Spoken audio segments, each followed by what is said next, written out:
So tonight I'm here to talk to you about 7 keys to birthing your bestseller. And just by show of hands, who already has a book? You already have a book.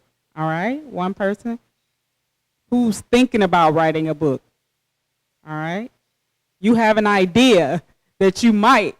All right, over there. All right, thank you.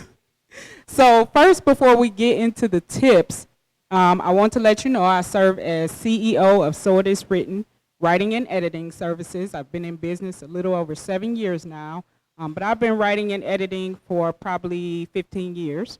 And this is my passion, this is my purpose, this is what I do, this is why I live, and this is what I do all day, every day on social media too. Most people know me as the grammar police, so I'm usually policing people's Facebook page and Twitter and Instagram and all of that. But I love what I do, and I do it with a smile, and I joke about it, but I'm very serious about it. So before we get into the keys to birthing your next bestseller, I want to talk to you for a moment about silencing the noise. Silencing the noise. So the number one excuse that I hear when people say they want to write a book is, I don't have the money. Yeah, how many times have y'all said that? I don't have the money. I want to do this, but I don't have the money. So let me tell you, even if you don't have the money, there are ways to get a book written. There are ways to get a book published. It does not all have to be green paper. You can barter, you can trade your services, you can barter with other business owners. A lot of times when I need covers designed, I go to other cover designers and say, hey, I'll edit your book, you design my book cover. There's no transference of money, but we've both gotten what we need, all right? So tonight we are going to expel the excuse of, I don't have the money, all right? The second one I want you to silence is, nobody wants to hear what I have to say. I have many authors who come to me and say, I probably should write a book, but nobody wants to hear what I have to say. And I'll never forget, I was at a conference last year, and when I got done speaking, there was one young lady who came up to my table, and she said, I need your book, When the Smoke Clears, A Phoenix Rises. And I said, okay. And she said, something that you said stuck out to me in your professional bio, and that was that you had miscarriages. And I just had a miscarriage last week. And so in that moment, I realized that even if the book is for one person, you still have to write the book. It may only be for one person. We pray that it's for millions. We pray that it's for thousands, but it may only be for one person. So even if it's for that one person, I challenge you to write the book, all right? Somebody else has already wrote a book in my area of expertise. How many times have we said that? The key is there is nothing new under the sun. There's nothing that you're going to write about that nobody has tapped into yet. The key is to write it in a way that hasn't been presented yet. So how can you creatively twist the words or the storyline or the topic to make it stand out to your audience? So don't be intimidated because somebody's already wrote a book on what I want to write a book about. Write the book anyway. All right? I don't have what it takes. We're at Agents of Hope tonight. So we all know that we were formed with greatness. We all have greatness within us. We are all called to be great. So we have what it takes. We actually have more than it takes. It just needs to be pulled out of us. I don't know where to start. You are in the right place tonight, because once you leave here tonight, you will know how to start and finish your bestseller. And last but not least, I'm not a writer. Guess what? A lot of people on Amazon aren't writers either. You don't have to be. You can be an author and not be a writer. Surprise. Yeah. A lot of people are authors today, but they are not writers. They weren't writing in high school. They weren't writing in college. They don't even like writing, but they have a book. So now, guess what? They're an author, but they're not a writer. So I hear a lot of people say, I'm just not a writer. But whatever you do, whoever you are, you have an area of expertise there's something that you do great. All I'm asking you to do is put it into a book. All right? So let's get into the 7 keys. The first key is to determine your target audience. Determine your target audience. Who is the book for? Who's going to buy the book? When you're selling the book, when you're a vendor at an event, if you're at Gibraltar Trade Center, if you're at a church, if you're at another type of vendor event, who's going to buy the book? How do you know your target market? What do they look like? Where do they shop for content? With ebooks now, there are some people who don't want the physical book. They only want ebooks. So you have to know where your audience is shopping. What do they look like? What's the age demographic? What's the racial demographic? Are they busy and on the go, or are they stay-at-home moms who may have more time on their hands? Because if they're busy and on the go, that means you need to make your book short. It cannot be 200 pages. It needs to be about 30. You might get away with 60, but don't make it long. If you know your target audience is the Facebook and the young people now, you can't make the book 300 pages. You're going to lose them after chapter 1, literally. And even though you pick a target audience, this does not mean that no one else will buy the book, but this avoids wasted money and frustration in the end. Again, if you say that you write erotica, you probably don't need to go to a church convention as a vendor, okay? Selling your book, all right? That's a target audience test right there. So you have to know who your target market is so that you're not frustrated, you're not wasting money on marketing, and you haven't wasted money on books because you're marketing and selling to the right people. The second key is to develop a solid outline before you start. A lot of writers come to me and they say, I don't know where to start. Remember in like 5th and 6th grade, probably 7th or 8th actually, where your English teacher would say, before you write your paper, I want to see the outline and approve it first. Remember that? So it's the same thing with a book. You need that approved outline before you actually sit down and start writing. If you're lost and your thoughts are all over the place, an outline is for you. Now, don't get me wrong. There are some people who can sit and flow and write for hours, and they don't need an outline. And that's great for them. But for the average person, they need an outline. What does your book start with? What is the middle? And what's the end? And what's the overall purpose of the book? Why are you writing the book? You want to decide what stories and scenarios that you can add to the book to support your key points. I say start with the story and end with the story, even if it's a nonfiction book. Everybody loves a good story. And I'm working with a lot of authors now who just forget to tell a good story. Even if it's your story, make it a good story. Tell me a good story. Even if it's 7 tips on losing weight, tell me a good story. Before you tell me the tips, tell me a good story, and at the end, tell me another good story. Because when I'm reading books, even though I may read them for education, I like to be entertained as well. So think about that with the end reader in mind. Don't focus on page count or a certain amount of chapters. A lot of people get stumped up and they stop because they say, I have to have 100 pages. I'm not done yet. I have to have 200 pages. I'm not done. Who told you you had to have 200 pages? Who told you had to have 100 pages? Some of the best books that I read are like 30-day devotionals, 30-page books. That's it. They don't have to be long. They don't have to be extensive. They don't have to look like the encyclopedia. Don't number your chapters. Give them titles instead. A lot of my authors get tripped up on, I'm stuck on chapter 4, but you know what you want to say in chapter 5 because we've already done the outline. So skip chapter 4. Let's go to chapter 5, and we're going to write chapter 5, 6, and 7, and we'll come back to 4. So don't get stumped by putting numbers on the chapters and actually getting stuck. If you can give them titles, that's better.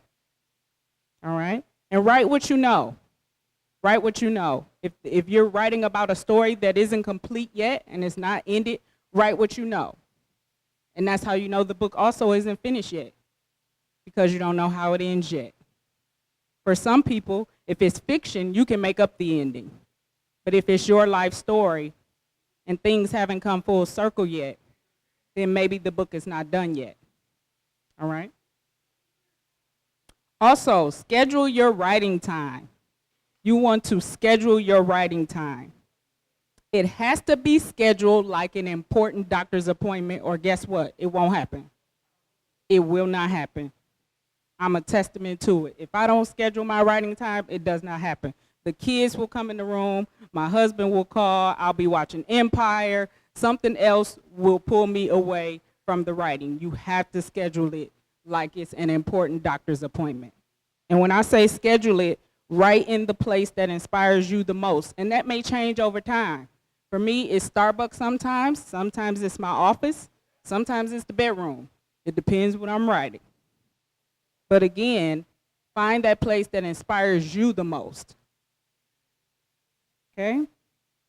Silence distractions. We already talked about silencing some noise, but silencing distractions is important as well. Social media, you may need to take a break from social media to get the book done. The cell phone, the children, the dog, the cat, I mean, literally, like, when you sit down to write a book, expect the whole front door to be thrown at you as a distraction. And I look up and people are saying 10 years later, I'm still writing that book. I'm still working on that book. And it's 10 years later and they're still not done. Do not overwhelm yourself by trying to write for hours at a time. Some people sit down and they say, I'm going to write 4 hours. For you, that may be unrealistic. That may be too much. A lot of times we're too hard on ourselves. If you can start with 30 minutes to an hour and get up and walk away, I'm pleased with that. 30 minutes to an hour, if you say I'm going to write every Monday, Wednesday, and Friday for 30 minutes to an hour, and then I'm going to get up and go on with my day, or I'm doing it at the end of the day, whatever time works best for you, I'm pleased with that. Commit to that. Commit yourself to that. And every time you sit down to write new content, don't go back and edit the content that you wrote last time. And I know a lot of people who get tripped up on that. They're like, well, let me go back and read what I did last time. Oh, I made this mistake. Oh, I made that mistake. Don't focus on the mistakes. Just focus on getting the content out of your head onto the page and keep going. You can hire a professional editor at the end, and I know a really good one. The next tip is promote through social media and your website at least 6 months before your launch date. 6 months before your launch date. A lot of people start a year out.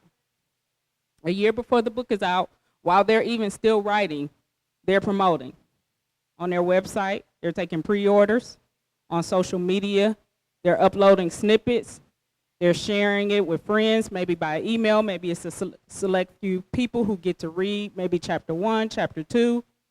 But they're sharing it long before the book is published so that when you have a book launch, it's not a surprise to the community that you're writing a book.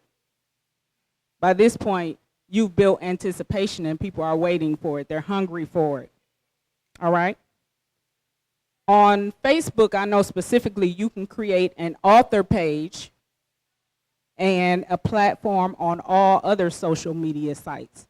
So you want to create a page for yourself as an author. I know you have a personal page, but create a page for yourself as an author, as a public figure as well. Release snippets of the book as you write. You can even blog about your book's topic if the book isn't done yet. You can blog through your website and then push it out through social media. All right? And we already talked about taking pre-orders for the book, which will help you finance the publishing and the printing of the book. And your website should be the #1 place people buy your book. The #1 place, by far. A lot of people say, my book is on Amazon. But guess what? Amazon is only giving the author, most times, 35%. 35% of every sale. And Amazon is getting 65% because they're doing all the work. So while it's great to say your books are on Amazon, you're not going to get the most money and the most royalties from Amazon. All right? 2 more. The next one is hire a professional cover designer. Does anybody here do cover design by chance? Okay, great. I won't offend anyone. All right. So hire a professional cover designer.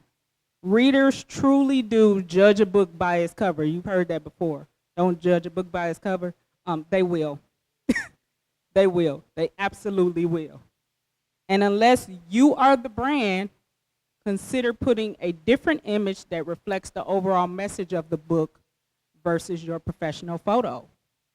And I know a lot of people these days, even if it's your story, people are putting themselves on the front cover. But if you're not the brand, and a lot of times it's not even their story, it may be 7 keys to success, but they put themselves on the front. How does that reflect success necessarily? It's a vanity move. But again, if the brand is not you, consider using an image, not yourself, on the front cover. You get space on the back for your professional photo. You want to make sure that you ask for samples of cover designs that the cover designers have done before. Before you contract with the cover designer, ask to see some samples of the work that they've done. Most of them will send you 2 or 3 samples of covers that they've designed. And from that point, you make a decision. You want to ask them how many drafts or revisions you get for the price. Because some cover designers will say, I'm only doing 2 rounds of revisions and you still have to pay me, whether you like it or not. You still owe me all of the money. So you want to ask that up front. Now there are some cover designers who will say, we'll keep working until you get what you want. And that's great for you.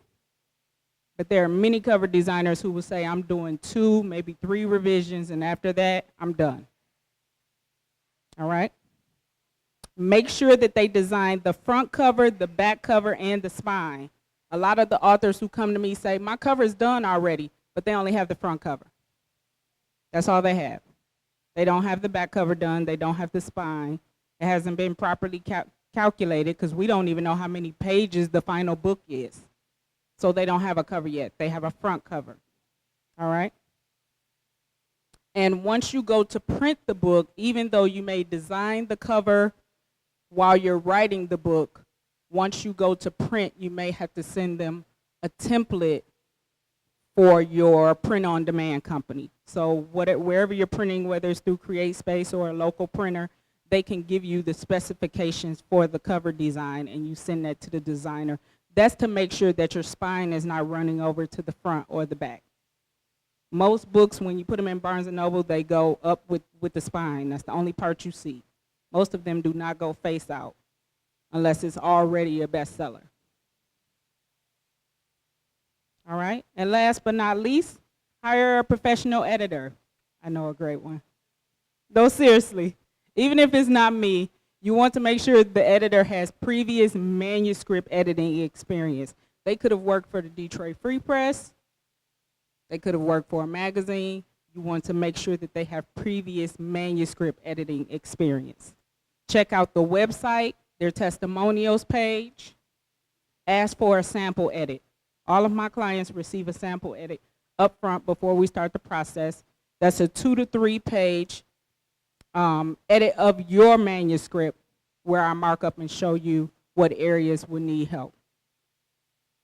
And that's usually free, but ask for it.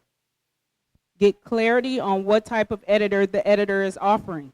Is it just proofreading? Proofreading is just spelling, grammar, and punctuation. Is it content editing? Are they going to rewrite sentences? Are they going to rewrite paragraphs? How far are they going to go? And developmental editing, which is used mostly a lot for our fiction authors, is rewriting of the whole manuscript, the plot, the storyline, developing the characters. And all of them have different price ranges based on what the editor does for you. Get clarity on the turnaround time and process. I tell my clients up front, usually 4 to 6 weeks. It's going to take 4 to 6 weeks for the entire process to be done. That's just the editing. That's not the full publishing process. That's just the editorial process. And I say this all the time, but don't book a hall and a DJ, order your sweets table, and book your book launch until after the editorial process is done, because you may have to rewrite a lot more than you think. You may have to rewrite a whole lot more than you think. All right? So those are the 7 keys that I wanted to give you for keys to birthing your bestseller. And now I want to open it for questions. Yeah. Yes, Angelita. Yes.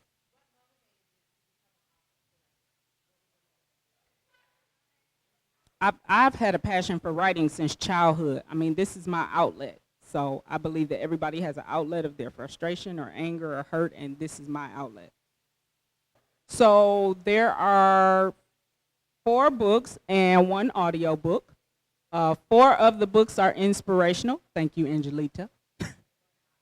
4 of the books are motivational, encouragement, words of inspiration, really short, under 100 pages. When the Smoke Clears, A Phoenix Rises is actually a story about my life, but again, I didn't put myself on the front cover. It's about going through life's fires and coming out unscathed.